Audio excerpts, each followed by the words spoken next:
Tantor Audio, a division of Recorded Books, presents Daring Enough by Kelly Elliott.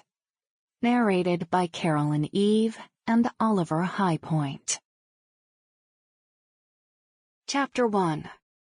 Rose. Seattle, Washington. "Come on, please come to this baseball game with me," Lauren begged as she stared me down in the mirror she was using to apply her makeup. I flopped on the sofa of her fancy condo overlooking downtown Seattle. "I came to Seattle to visit my best friend and celebrate graduating from college, not go to a stupid baseball game." Did I mention how hot the guys look in their uniforms? Besides, there's an after party at Nick's penthouse if they win, and I want you to get to know him more. Nick Rossi was Lauren's boyfriend, and he was also a professional baseball player. We had been best friends since kindergarten, and I was devastated when she moved to Washington. We had always planned to go to the University of Montana together. Lauren teased me it was a good thing she didn't go there since I transferred to Montana State to get my degree in environmental design and thought I would be going on to get my master's. But after getting my degree, I realized my dream wasn't to design skyscrapers or bridges.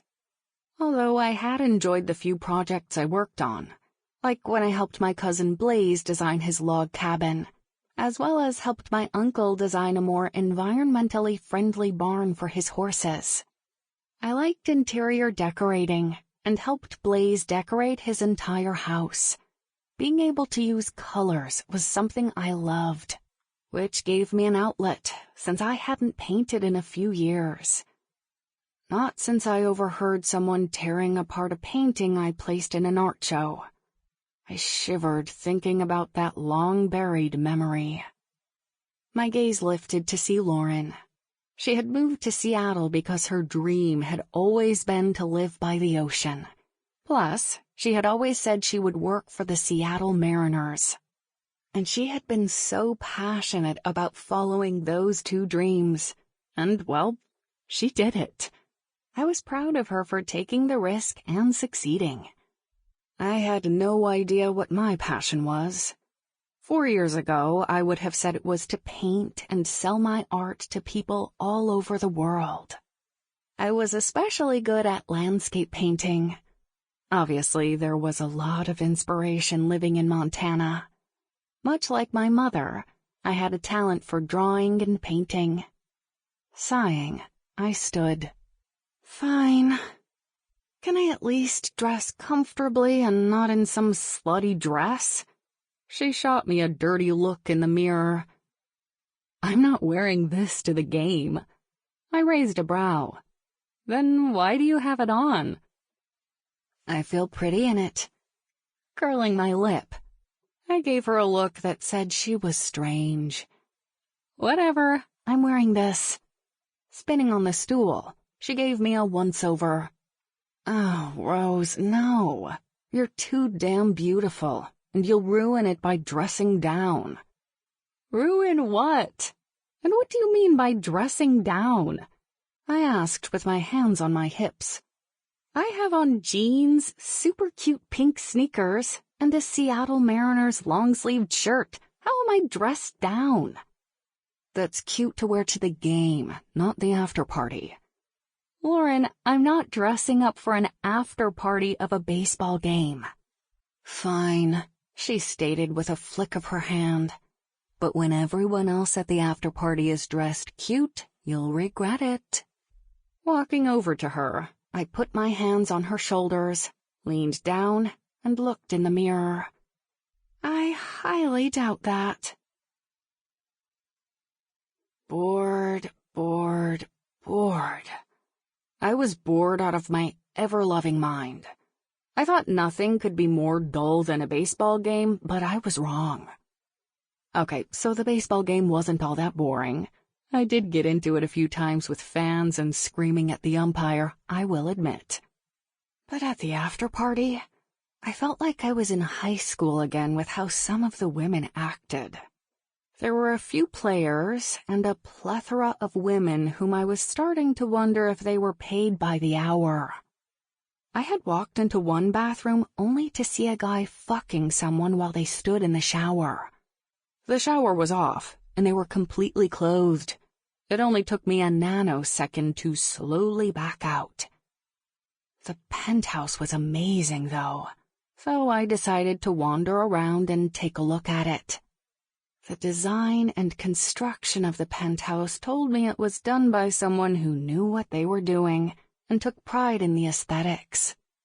The placement of the windows alone was perfection, and I had a hard time believing a guy decorated the penthouse. My fingers itched to touch the fabrics on the sofa and the curtains, but I knew if someone caught me, it'd look weird, so I just smiled as I looked around. The owner was Bryson Robinson, who was the pitcher for the Mariners, and from what I could tell, he was damn hot. I'd gotten a solid look at him a few times while he was pitching. Lauren was right about one thing. The uniforms did look good on the guys, and Mr. Bryson Robinson had a nice ass. At least in the uniform he did. Although I hadn't laid eyes on him since we arrived, which was strange considering this was his and Nick's place. If I had to hazard a guess, he was in his room probably with at least 2 or 3 women celebrating in his own way. To each his own, I guess. Still didn't help me with my boredom. From what Lauren had told me, Bryson's and Nick's rooms were up on the 3rd floor, but a small sitting area was up there where they would hang out as well. According to her, the 3rd floor was off-limits to everyone except Nick and Bryson. If that was the case, then that was where I needed to be to get away from everyone. Besides, I was Nick's girlfriend's best friend. Exceptions would be made. At least, I hoped they would. When I walked into the middle of the living area of the 3rd floor, I stopped at the sound of moaning coming from behind one of the closed doors. "Please don't be Lauren," I whispered as I quickly made my way to the large sliding glass door. I opened it and stepped outside, inhaling the fresh air. It felt heavier here than back home in Hamilton. Yet it was better than being inside. Even up on the 3rd floor, the smell of booze and 50,000 kinds of perfume was too much to take. The massive balcony overlooked downtown Seattle, as well as the baseball field. I walked up to the rail and took hold of it before I closed my eyes. The sounds of cars honking and sirens in the distance made me wince. Sighing, I opened my eyes. God, I hate the city. And in the words of Chandler Bing, could this be any more boring? My obsession with Friends was clearly coming out. A soft chuckle came from behind me to the right. I spun around and put my hand over my heart. Shit, you scared me. Tucked away in the corner sat a man. He was so far back one might have thought he was in hiding. "Sorry, I didn't mean to scare you." His deep and masculine voice sent a strange little jolt to my nether regions. "What are you doing out here?" I asked as I leaned against the railing and folded my arms in front of me. "Hiding." I laughed. "I don't blame you." I was told not to come up to the 3rd floor, but the moment I heard there was a balcony and it would be empty, I decided the risk was worth it. You must have thought the same. This is a beautiful spot to hide. "Who are you hiding from?" I shrugged. "Not really a who, more like the whole thing. I'm not much of a party person, but my best friend is dating one of the players who lives here and begged me to come." "Who is the player?" he asked. Nick Rossi." He leaned forward, and I could barely make out his face from the light filtering outside. "You're Rose Shaw?" I tilted my head and studied him. How did you know that? I make it my business to know everyone who enters my home. My mouth dropped open. Bryson? Wait, you're Bryson Robinson? I am. Lauren has told me a lot about you. Glancing back into the penthouse, I frowned. Has she now? You're from Hamilton, Montana?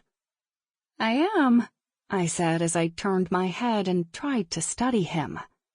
I couldn't get a good look at his face since the light from inside was hitting the back of his head. Your family owns a pretty big ranch outside of there. They do. I could tell one thing about him in the dim lighting, though. He was smiling. And hell, if I didn't want to see it. Clearing my throat, I said, I find it strange you know so much about me, yet I know nothing about you and can hardly even see your face. He chuckled, and it made my lower stomach pool with a heat I hadn't experienced in a very long time. Bryson stood and walked over to me, coming into the light. He was tall, maybe 6 foot. I had to lean my head back to look up at him. He smiled, and my heart tripped over itself. Can you see me now, Rose? Is it me, or did you try to make my name sound sexier than hell when it left your lips? He laughed, and this time it was a real belly laugh. I wasn't trying to do that. I nodded, almost disappointed he hadn't been trying to flirt. There was a beat of silence before Bryson said, To make things fair, ask me anything. Really? I replied, suddenly no longer bored. Anything? Anything. Where are you from? For a moment, he looked taken aback by my question. That's your first question? I shrugged. It's the one I want to know. He stared at me as if he couldn't figure me out, before he finally answered, Kalispell, Montana. Seriously? He used his finger to cross his heart. Born and raised. Do you miss Montana? The way his smile faded was answer enough. I do. More than I'd like to admit. It's heaven on earth, right? His eyes bounced around my face, then landed on my mouth as he said, It is. My cheeks heated, and I prayed he couldn't see the flush I was positive was there. Thank goodness no lights were on out here. I decided to ask another question. Did you go to college in Montana? I went straight from high school to the minor leagues. My brows rose. Wow. Color me impressed. He smiled, and I returned the gesture. What else do you want to know about me? Tapping my finger on my lip, I drew in a breath, then pointed at him. How many women in there have you paid to be here? His eyes widened in shock. None. Did you think they were prostitutes? I shrugged. I sure hear a lot of moaning. And I unfortunately walked in on 2 people getting it on in your second-floor bath. In the shower, actually. With it off, and they were fully clothed, so I'm not really sure why they were in there. His brows slammed down. What? They were having sex in the shower? Yeah, I thought it was strange too, but I say whatever floats your boat. The shower? I nodded. For fuck's sake, he mumbled and turned to look out over the view. Turning to look at him, I studied him for a moment. Much more closely than I could see when he was on the pitcher's mound. He had a nice profile. Everything was proportioned beautifully. He would be stunning to paint. Okay, Rose, stop gawking at the man. Why are you out here, really? I don't enjoy parties. Gaping at him, I said, But this is your house, your party. It's my house, but not my party. I normally stay at a hotel when we play in Seattle and win. I blinked at him a few times. Then why is the party here? Because Nick lives here too. Do you both co-own it or something? He shook his head. No, just a roommate. He might as well move in with Lauren, though, for as much time as he spends there. If it's not his house and you don't like parties, why don't you tell him that? Let them take the party to someone else's house. He shrugged. The guys enjoy it, so why not let them have a good time after a win? I turned and looked at the stadium. I had you pegged all wrong. The moment the words were out of my mouth, I regretted them. Excuse me? He asked, humor in his voice as he turned and faced me. How did you have me pegged? I turned to peek up at him, and couldn't help but smile at the boyish grin on his face. Oh well, in for a penny and all of that.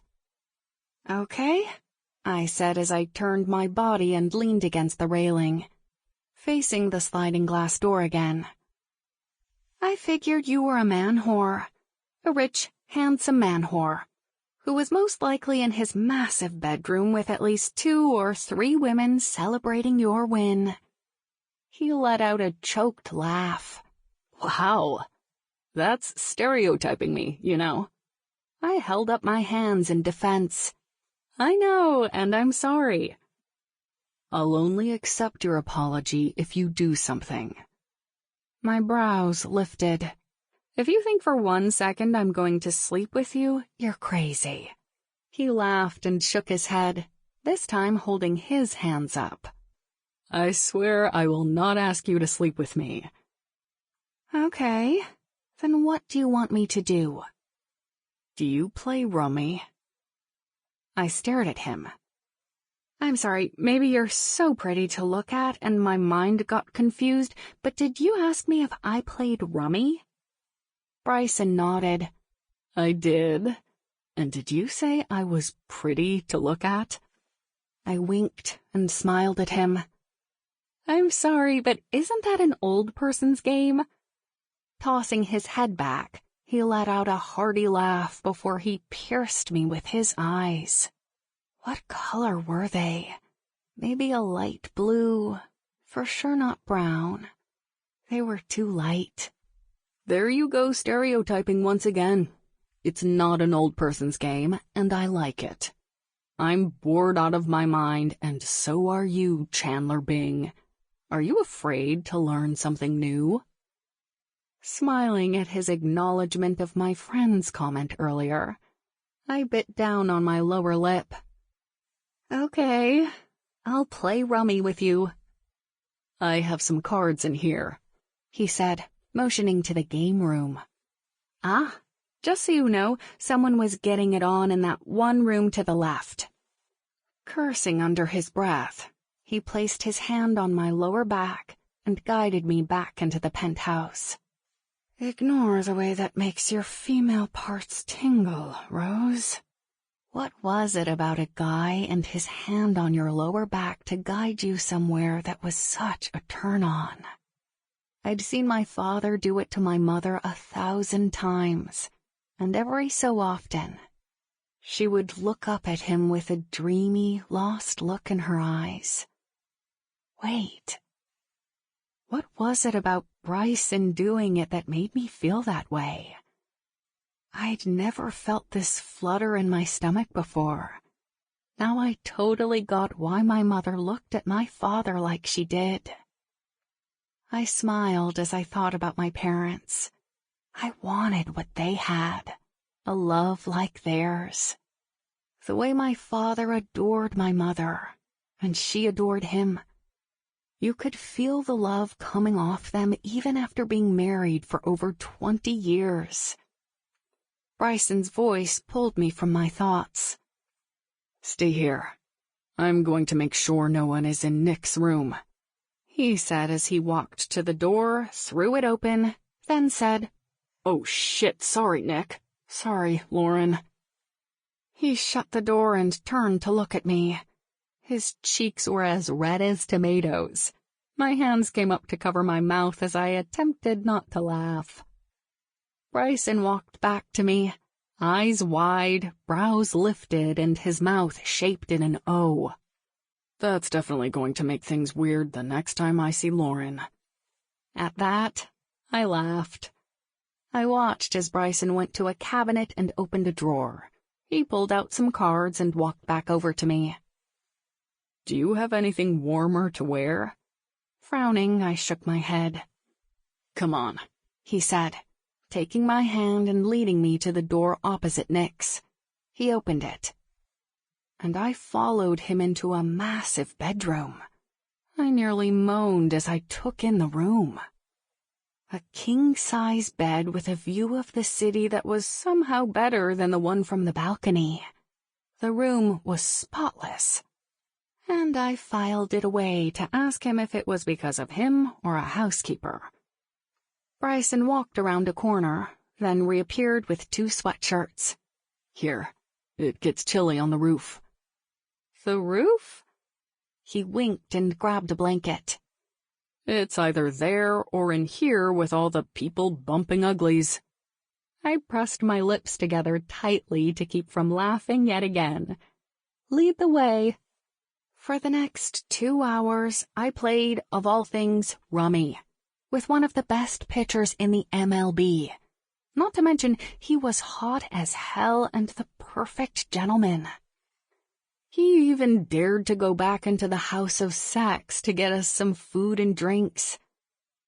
Before I knew it, I lay in a hammock with him as he pointed out the star constellations. How do you know all of this? I asked, twisting my fingers around his. We hadn't held hands, but he had started to twist his fingers with mine, and I absent-mindedly did the same. When I was a little boy, my father taught me all about the stars and the planets. Was he an astronomer?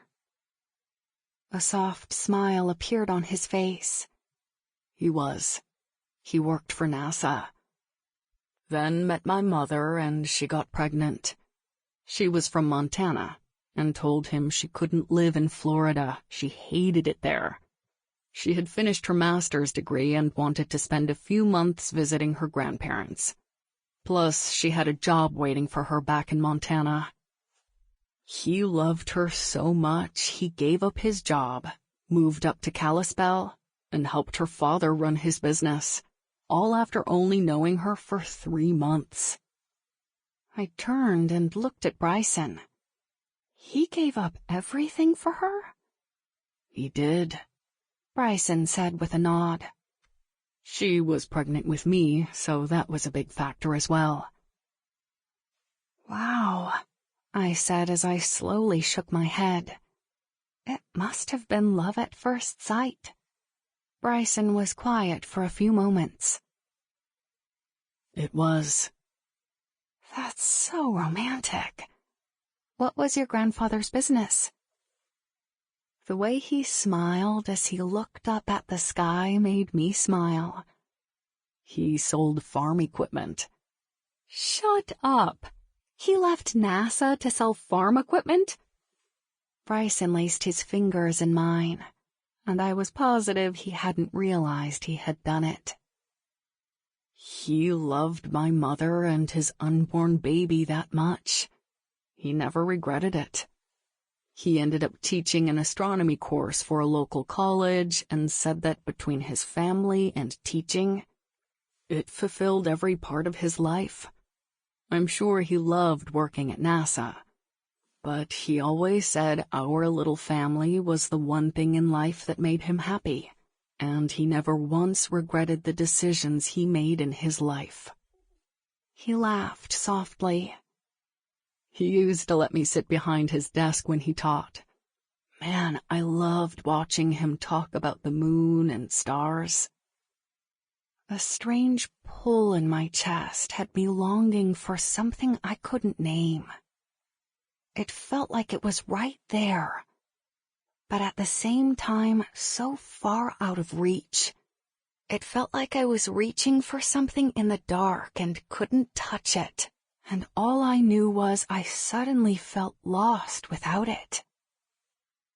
I needed to ignore the strange feelings I was experiencing, so I asked, "You didn't want to pursue that career?" Nah, baseball was my passion. I knew from the first time my mother took me to t-ball that that was what I wanted to do. Sighing, I nuzzled in closer to him. "You're lucky to have known what your passion was." He rested his chin on top of my head. You don't know what your passion is, Rose Shaw? Nope. I mean, I think I do. I'm not sure, though. At one point in my life, I thought I knew for sure what I wanted to study. Then I discovered I had a knack for designing things. Houses, barns, things like that. I enjoy it, but I'm not sure it's my passion. What was the other thing you thought you wanted to do? I shrugged and stalled for time. I never talked about my love of painting. I decided to see what Bryson would think, so I told him. I enjoy painting and creating artwork. Really? He said, his thumb rubbing over my skin and sending little bolts of heat into my body. Do you have any pictures of your paintings? With a soft chuckle, I replied, "No, I haven't painted in a while." Strangely enough, Bryson didn't press me for some reason. I liked that about him. He must have sensed it was a delicate subject for me and let it go.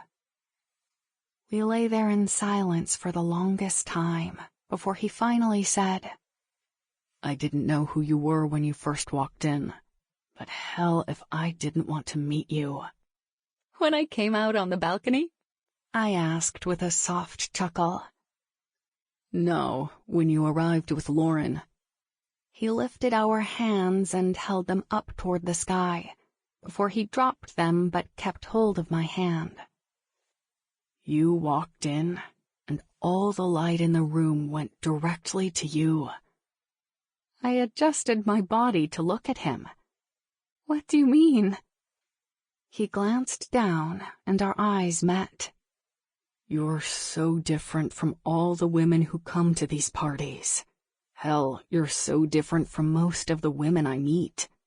Your confidence is evident from the get-go. How so? I've never seen a woman so sure of herself and comfortable in her own skin. It's refreshing. And I might add, you're the most beautiful woman here tonight. I laughed. Please. Some of those women are wearing $1,000 dresses and shoes.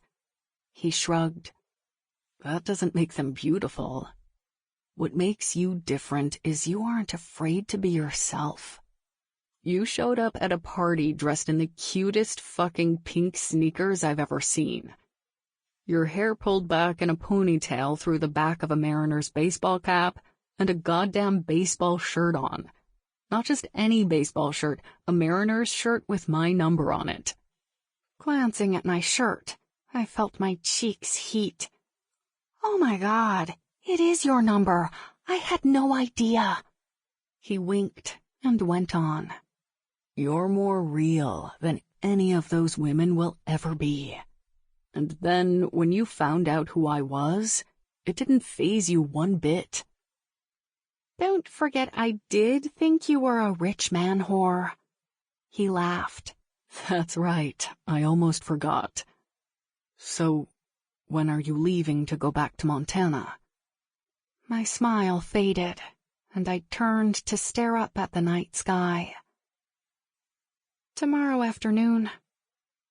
Bryson moved to lay on his side. I looked up and smiled. What color are your eyes? He moved a piece of loose hair from the side of my face. Green. I absent-mindedly nodded. I like the color green. Sample complete.